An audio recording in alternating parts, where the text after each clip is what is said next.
Chapter 67. At the Office of the King's Attorney.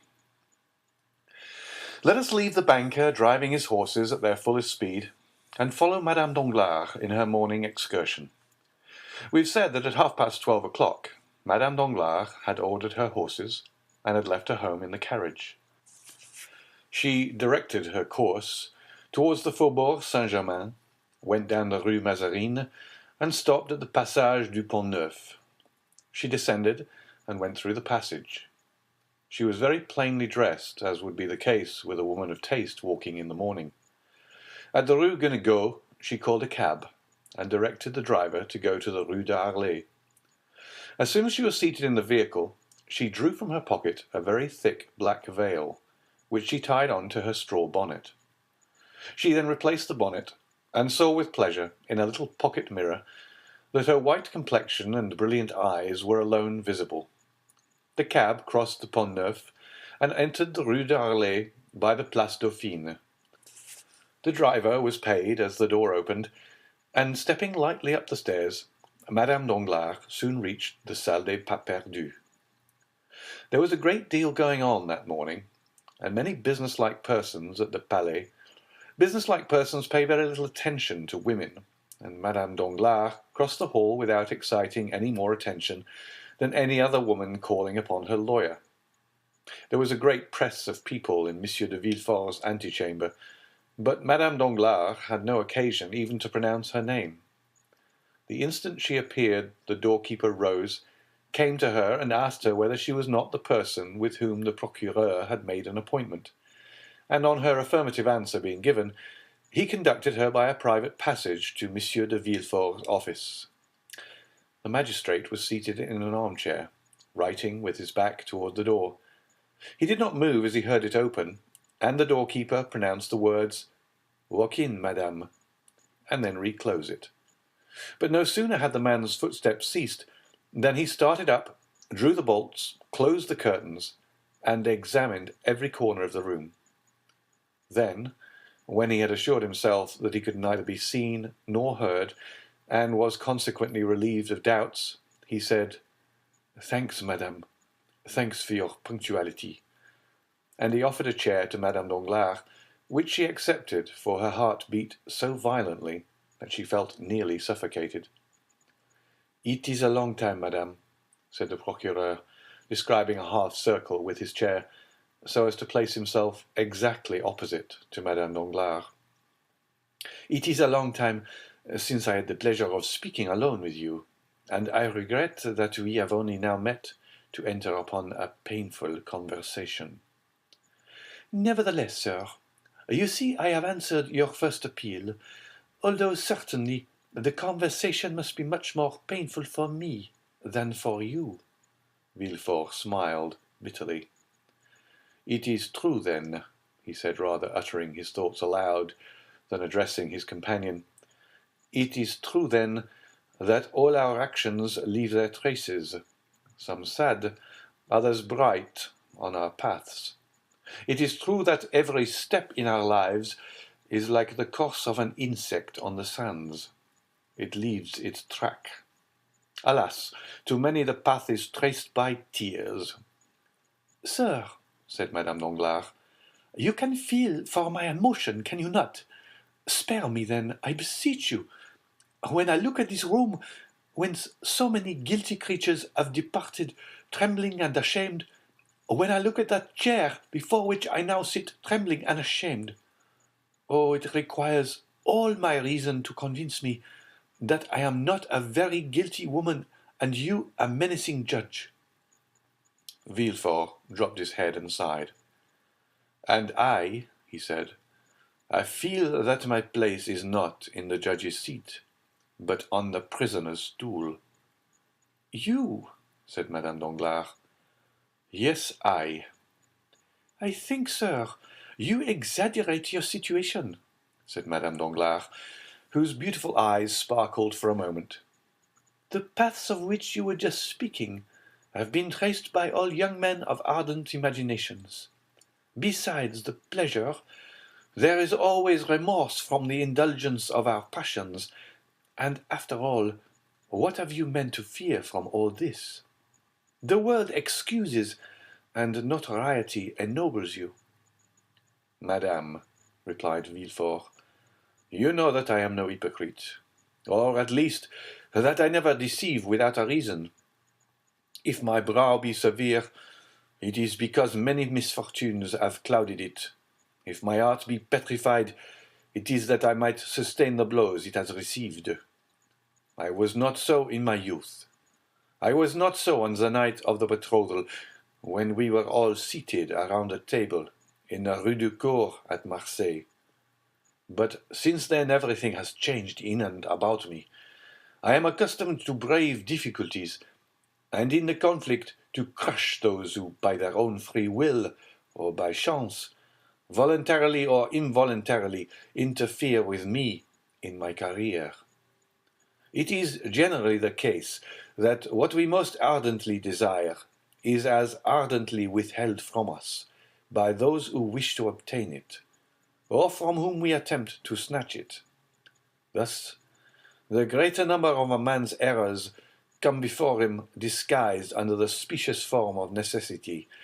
Then, after error has been committed in a moment of excitement, of delirium, or of fear, we see that we might have avoided and escaped it.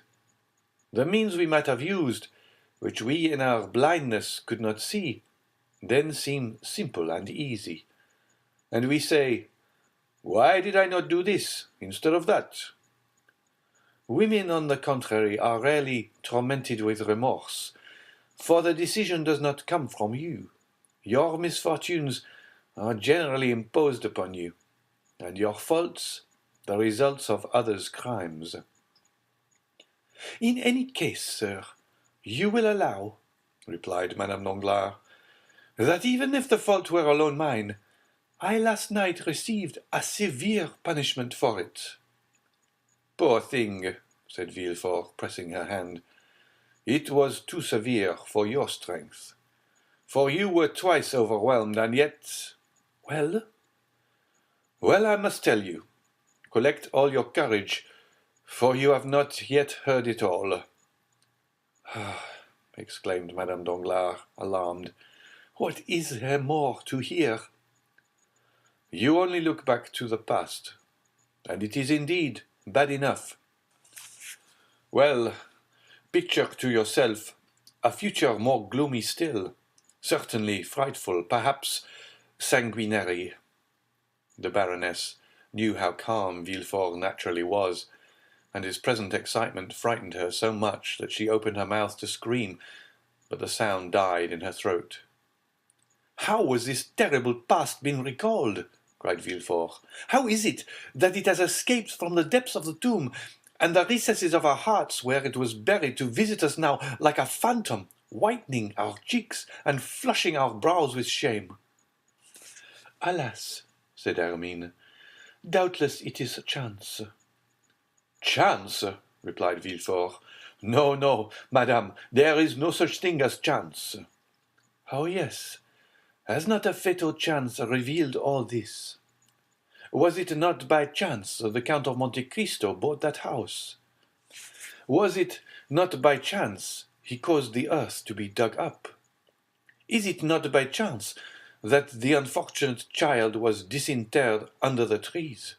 That poor, innocent offspring of mine, which I never even kissed, but for whom I wept many, many tears. Ah, my heart clung to the Count when he mentioned the dear spoil found beneath the flowers." "Well, no, madame, this is the terrible news I have to tell you," said Villefort in a hollow voice. "No, nothing was found beneath the flowers. There was no child disinterred. No, you must not weep. No, you must not groan. You must tremble." "What can you mean?" asked Madame Danglars, shuddering. "I mean that Monsieur de Monte Cristo, digging underneath these trees, found neither skeleton nor chest, because neither of them was there." "Neither of them there?" repeated Madame Danglars, her staring, wide-open eyes expressing her alarm. "Neither of them there?" she again said, as though striving to impress herself with the meaning of the words which escaped her. "No," said Villefort, burying his face in his hands. "No, 100 times no!" "Then you did not bury the poor child there, sir? Why did you deceive me? Where did you place it? Tell me where." "There. But listen to me, listen, and you will pity me, who has for 20 years alone borne the heavy burden of grief I am about to reveal without casting the least portion upon you." "Oh, you frighten me! But speak, I will listen." "You recollect that sad night, when you were half expiring on that bed in the red damask room, while I, scarcely less agitated than you, awaited your delivery. The child was born, was given to me, motionless, breathless, voiceless. We thought it dead." Madame Danglars moved rapidly as though she would spring from her chair, but Villefort stopped and clasped his hands as if to implore her attention. "We thought it dead," he repeated. "I placed it in the chest, which was to take the place of a coffin. I descended to the garden, I dug a hole, and then flung it down in haste. Scarcely had I covered it with earth, when the arm of the Corsican was stretched towards me. I saw a shadow rise, and at the same time a flash of light. I felt pain. I wished to cry out, but an icy shiver ran through my veins and stifled my voice. I fell, lifeless, and fancied myself killed. Never shall I forget your sublime courage, when, having returned to consciousness, I dragged myself to the foot of the stairs, and you, almost dying yourself, came to meet me. We were obliged to keep silent upon the dreadful catastrophe. You had the fortitude to regain the house, assisted by your nurse. A duel was the pretext for my wound. Though we scarcely expected it, our secret remained in our own keeping alone. I was taken to Versailles. For 3 months I struggled with death. At last, as I seemed to cling to life, I was ordered to the south. 4 men carried me from Paris to Châlons, walking 6 leagues a day. Madame de Villefort followed the litter in her carriage. At Châlons I was put upon the Saône. Thence I passed on to the Rhône, whence I descended merely with the current to Arles. At Arles I was again placed on my litter, and continued my journey to Marseille. My recovery lasted 6 months. I never heard you mentioned, and I did not dare inquire for you. When I returned to Paris, I learned that you, the widow of Monsieur de Nargonne, had married Monsieur Danglars. What was the subject of my thoughts from the time consciousness returned to me? Always the same. Always the child's corpse, coming every night in my dreams, rising from the earth, and hovering over the grave with menacing look and gesture. I inquired immediately on my return to Paris. The house had not been inhabited since we left it, but it had just been let for 9 years. I found the tenant. I pretended that I disliked the idea that a house belonging to my wife's father and mother should pass into the hands of strangers. I offered to pay them for cancelling the lease. They demanded 6,000 francs. I would have given 10,000. I would have given 20,000. I had the money with me. I made the tenant sign the deed of resilition, and when I had obtained what I so much wanted, I galloped to Auteuil. No one had entered the house since I had left it. It was 5 o'clock in the afternoon. I ascended into the Red Room and waited for night. There, all the thoughts which had disturbed me during my years of constant agony came back with double force. The Corsican, who had declared the vendetta against me, who had followed me from Nîmes to Paris, who had hid himself in the garden, who had struck me, had seen me dig the grave, had seen me inter the child. He might become acquainted with your person. Nay, he might even then have known it. Would he not one day make you pay for keeping this terrible secret? Would it not be a sweet revenge for him when he found that I had not died from the blow of his dagger? It was therefore necessary, before everything else and at all risks, that I should cause all traces of the past to disappear, that I should destroy every material vestige. Too much reality would always remain in my recollection. It was for this I had annulled the lease. It was for this I had come. It was for this I was waiting. Night arrived. I allowed it to become quite dark. I was without a light in that room when the wind shook all the doors, behind which I continually expected to see some spy concealed. I trembled. I seemed everywhere to hear your moans behind me in the bed, and I dared not turn around. My heart beat so violently that I feared my wound would open. At length, one by one, all the noises in the neighborhood ceased. I understood that I had nothing to fear, that I should neither be seen nor heard. So I decided upon descending to the garden. Listen, Hermine, I consider myself as brave as most men. But when I drew from my breast the little key of the staircase, which I had found in my coat, that little key we have both used to cherish so much, which you wished to have fastened to a golden ring, when I opened the door and saw the pale moon shedding a long stream of white light on the spiral staircase like a spectre, I leaned against the wall and nearly shrieked. I seemed to be going mad. At last I mastered my agitation. I descended the staircase step by step.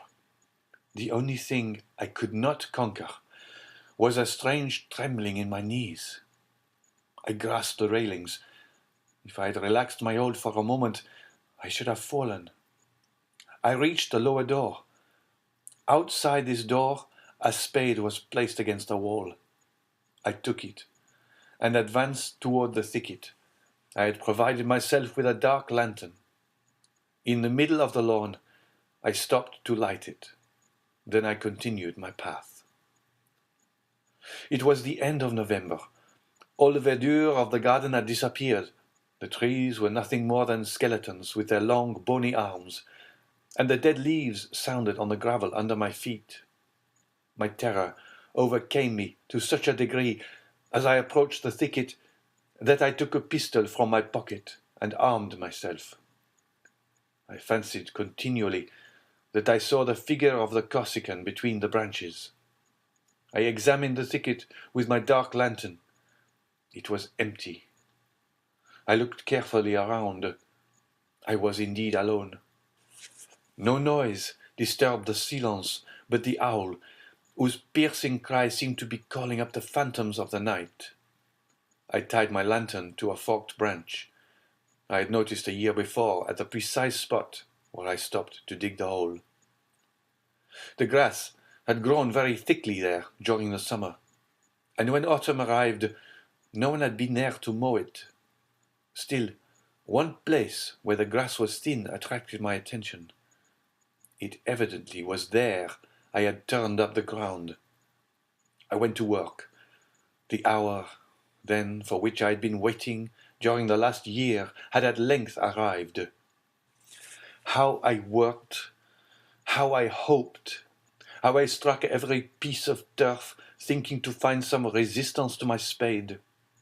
But no, I found nothing, though I had made a hole twice as large as the first. I thought I had been deceived, had mistaken the spot. I turned around. I looked at the trees. I tried to recall the details which had struck me at the time. A cold, sharp wind whistled through the leafless branches, and yet the drops fell from my forehead. I recollected that I was stabbed just as I was trampling the ground to fill up the hole, which, doing so, I had leaned against a laburnum. Behind me was an artificial rockery intended to serve as a resting place for persons walking in the garden. In falling, my hand, relaxing its hold of the laburnum, felt the coldness of the stone. On my right I saw the tree, behind me the rock. I stood in the same attitude and threw myself down. I rose and again began digging and enlarging the hole. Still, I found nothing, nothing. The chest was no longer there. The chest was no longer there, murmured Madame Danglars, choking with fear. Think not I contented myself with this one effort, continued Villefort. No, I searched the whole thicket. I thought the assassin, having discovered the chest, and supposing it to be a treasure, had intended carrying it off, but perceiving his error, had dug another hole and deposited it there. But I could find nothing. Then the idea struck me that he had not taken these precautions, and had simply thrown it in a corner. In the last case, I must wait for daylight to renew my search. I remained in the room and waited. Oh, heavens! When daylight dawned, I went down again. My first visit was to the thicket. I hoped to find some traces which had escaped me in the darkness. I had turned up the earth over a surface of more than 20 feet square, and a depth of 2 feet. A laborer would not have done in a day what occupied me an hour. But I could find nothing. Absolutely nothing. Then I renewed the search. Supposing it had been thrown aside, it would probably be on the path which led to the little gate. But this examination was as useless as the first, and with a bursting heart I returned to the thicket, which now contained no hope for me. "Oh," cried Madame Danglars, "it was enough to drive you mad." "I hoped for a moment that it might," said Villefort, "but that happiness was denied me.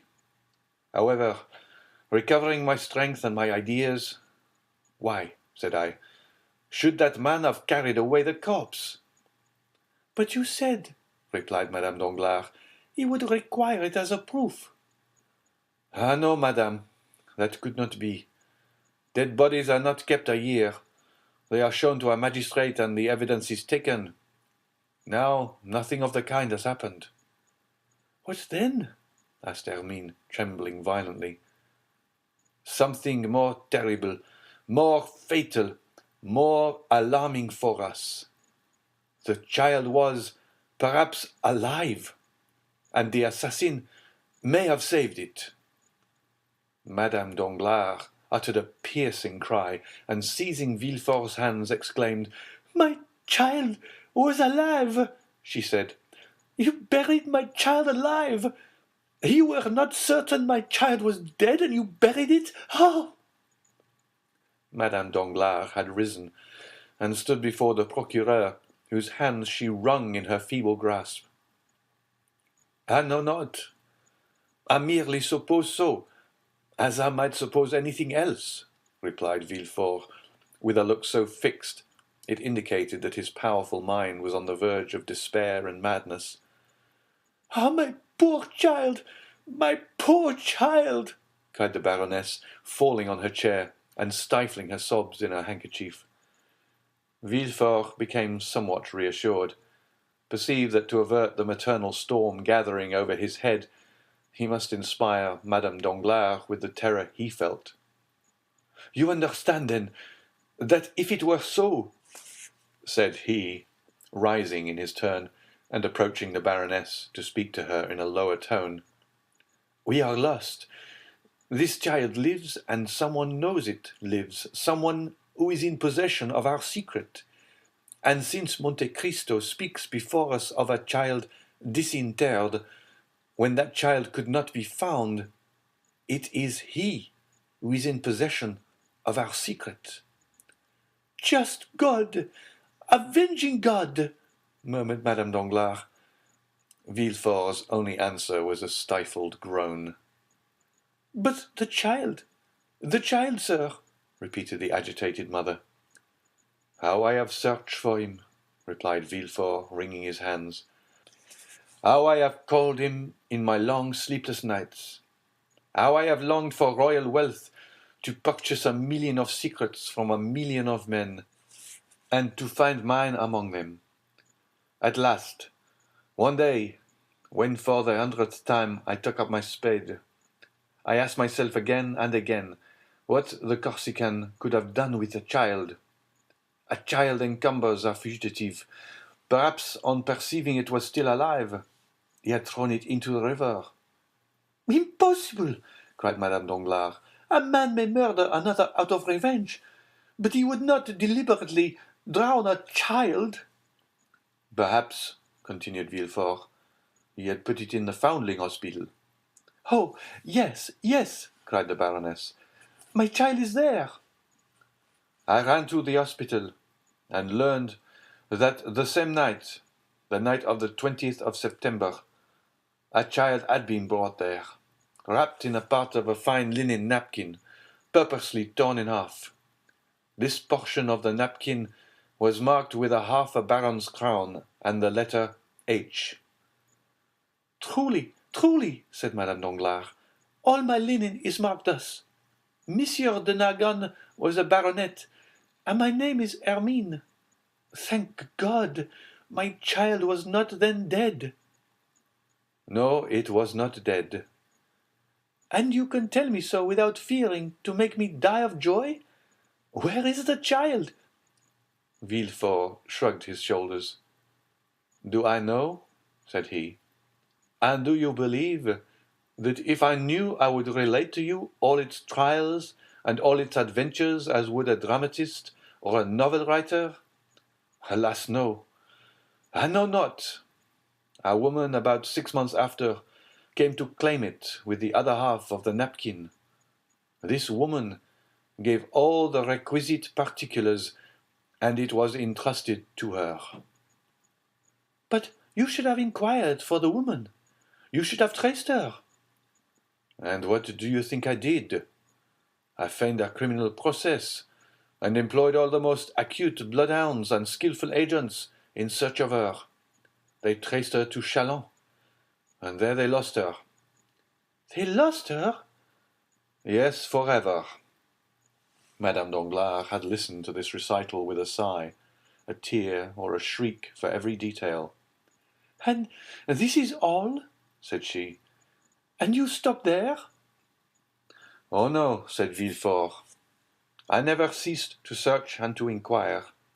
However, the last 2 or 3 years I had allowed myself some respite, but now I will begin with more perseverance and fury than ever, since fear urges me, not my conscience."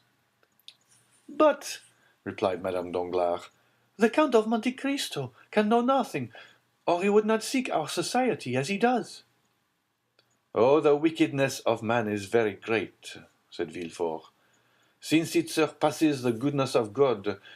Did you observe that man's eyes while he was speaking to us?" "No." "But have you ever watched him carefully?" "Doubtless he is capricious, but that is all. One thing alone struck me. Of all the exquisite things he placed before us, he touched nothing. I might have suspected he was poisoning us." "And you see you would have been deceived." "Yes, doubtless." "But believe me, that man has other projects. For that reason I wish to see you, to speak to you, to warn you against everyone, but especially against him." "Tell me," cried Villefort, fixing his eyes more steadfastly on her than he had ever done before, "did you ever reveal to anyone our connection?"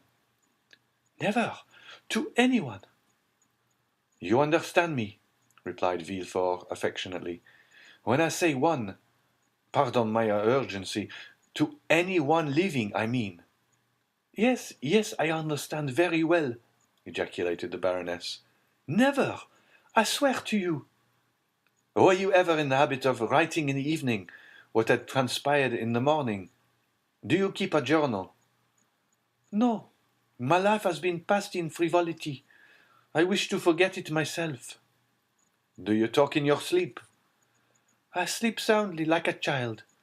Do you not remember?" The colour mounted to the Baroness's face, and Villefort turned awfully pale. "It is true," said he, in so low a tone that he could hardly be heard. "Well?" said the Baroness. "Well, I understand what I now have to do," replied Villefort. "In less than 1 week from this time, I will ascertain who this Monsieur de Monte Cristo is, whence he comes, where he goes, and why he speaks in our presence of children that have been disinterred in a garden." Villefort pronounced these words with an accent which would have made the Count shudder had he heard him. Then he pressed the hand the Baroness reluctantly gave him, and led her respectfully back to the door. Madame Danglars returned in another cab to the passage, on the other side of which she found her carriage, and her coachman sleeping peacefully on his box while waiting for her. End of chapter 67.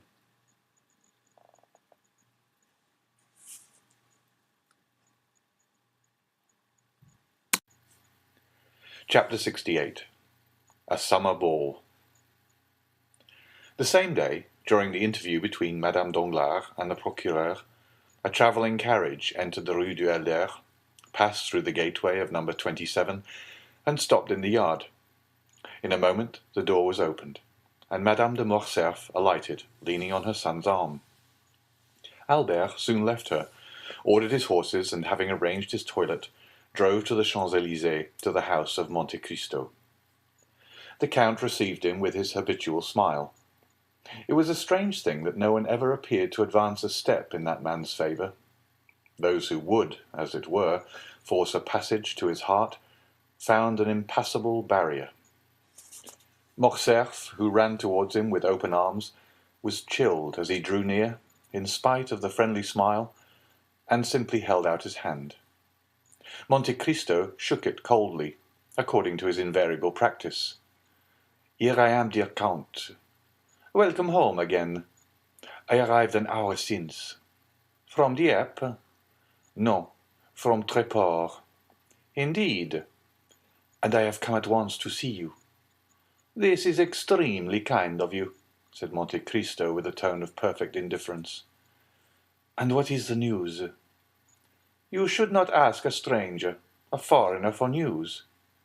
"I know it, but in asking for news, I mean, have you done anything for me?" "Had you commissioned me?" said Monte Cristo, feigning uneasiness. "Come, come," said Albert, "do not assume so much indifference. It is said, sympathy travels rapidly, and when at Tréport, I felt the electric shock. You have either been working for me or thinking of me." "Possibly," said Monte Cristo. "I have indeed thought of you, but the magnetic wire I was guiding acted indeed without my knowledge." "Indeed, pray tell me how it happened." "Willingly, Monsieur Danglars dined with me." "I know it. To avoid meeting him, my mother and I left town." "But he met here, Monsieur Andrea Cavalcanti." "Your Italian prince?" "Not so fast. Monsieur Andrea only calls himself Count." "Calls himself, do you say?" "Yes, calls himself." "Is he not a count?" "What can I know of him? He calls himself so. I, of course, give him the same title, and everyone else does likewise." "What a strange man you are! What next? You say Monsieur Danglars dined here?" "Yes, with Count Cavalcanti. The Marquis, his father, Madame Danglars, Monsieur and Madame de Villefort, charming people, Monsieur Debray, Maximilien Morel, and Monsieur de Château-Renaud." "Did they speak of me?" "Not a word." "So much the worse." "Why so? I thought you wished them to forget you." "If they do not speak of me, I am sure they thought about me, and I am in despair." "How will that affect you, since Mademoiselle Danglars was not among the number here who thought of you? Truly, she might have thought of you at home." "I have no fear of that. Or if she did, it was only in the same way in which I think of her." "Touching sympathy! So you hate each other," said the Count. "Listen," said Morcerf. "If, Mademoiselle Danglars were disposed to take pity on my supposed martyrdom on her account, and would dispense with all matrimonial formalities between our two families, I am ready to agree to the arrangement. In a word, Mademoiselle Danglars would make a charming mistress. But a wife? Diable! And this, said Monte Cristo, is your opinion of your intended spouse? Yes, it is rather unkind, I acknowledge, but it is true. But as this dream cannot be realized, since Mademoiselle Danglars must become my lawful wife, live perpetually with me, sing to me, compose verses and music within 10 paces of me, and that for my whole life, it frightens me.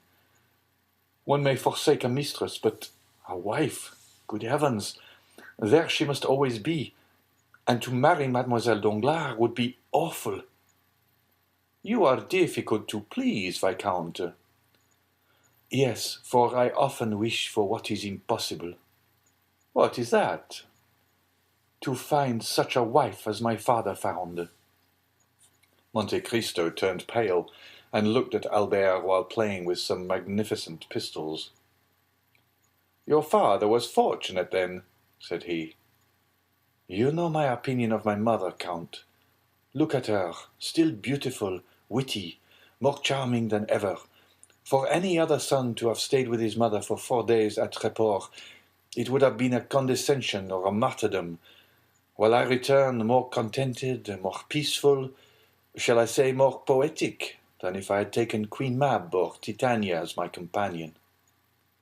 That is an overwhelming demonstration, and you would make everyone vow to live a single life.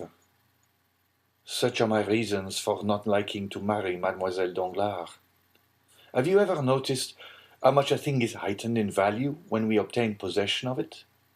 The diamond which glittered in the window at Mars or Fossan's shines with much more splendor when it is our own. But if we are compelled to acknowledge the superiority of another, and still must retain the one that is inferior, do you not know what we have to endure?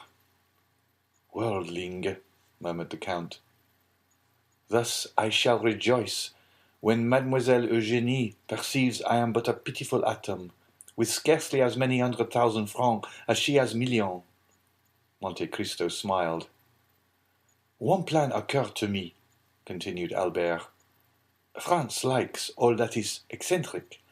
I tried to make him fall in love with Mademoiselle Danglars, but in spite of 4 letters written in the most alluring style, he invariably answered, "My eccentricity may be great, but it will not make me break my promise." That is what I call a devoted friendship, to recommend to another one whom you would not marry yourself. Albert smiled. "Apropos," continued he, "Franz is coming soon, but it will not interest you. You dislike him, I think." "I?" said Monte Cristo. "My dear Viscount, how have you discovered that I did not like Monsieur Franz? I like everyone." "And you include me in the expression everyone? Many thanks." "Let us not mistake," said Monte Cristo. "I love everyone as God commands us to love our neighbor as Christians. But I thoroughly hate but a few. Let us return to Monsieur Franz d'Épinay. Did you say he was coming?" "Yes, summoned by Monsieur de Villefort, who is apparently as anxious to get Mademoiselle Valentine married as Monsieur Danglars is to see Mademoiselle Eugénie settled. It must be a very irksome office to be the father of a grown-up daughter. It seems to make one feverish, and to raise one's pulse to 90 beats a minute until the deed is done." "But Monsieur d'Épinay, unlike you, bears his misfortune patiently." "Still more, he talks seriously about the matter, puts on a white tie, and speaks of his family.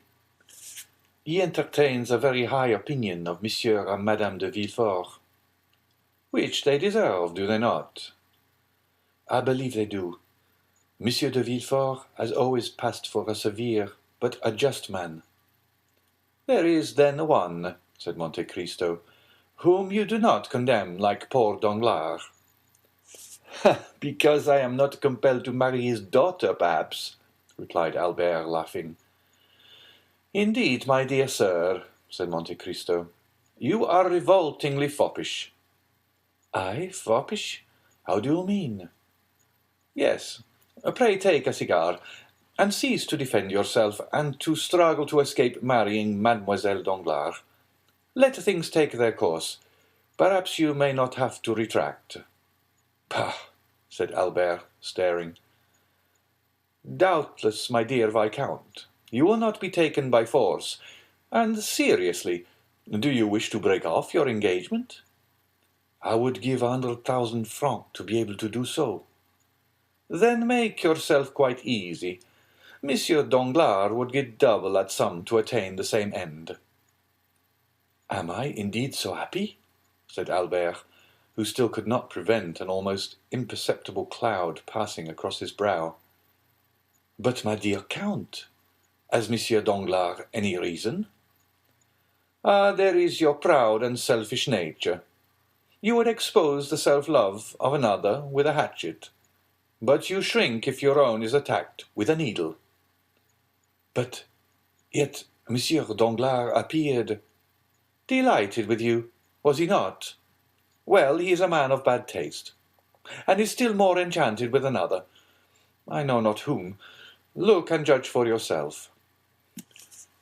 Thank you. I understand. But my mother... No, not my mother. A mistake. My father intends giving a ball. A ball at this season? Summer balls are fashionable. If they were not, the Countess has only to wish it, and they would become so. You are right. You know they are select affairs. Those who remain in Paris in July must be true Parisian. Will you take charge of our invitation to Messieurs Cavalcanti? When will it take place? On Saturday. Monsieur Cavalcanti's father will be gone. But the son will be here. Will you invite young Monsieur Cavalcanti? I do not know him, Viscount. You do not know him? No, I never saw him until a few days since, and am not responsible for him. But you receive him at your house. That is another thing. He was recommended to me by a good abbé, who may be deceived. Give him a direct invitation, but do not ask me to present him. If he were afterwards to marry Mademoiselle Danglars, you would accuse me of intrigue, and would be challenging me. Besides, I may not be there myself. Where? At your ball. Why should you not be there? Because you have not yet invited me. But I come expressly for that purpose. You are very kind, but I may be prevented.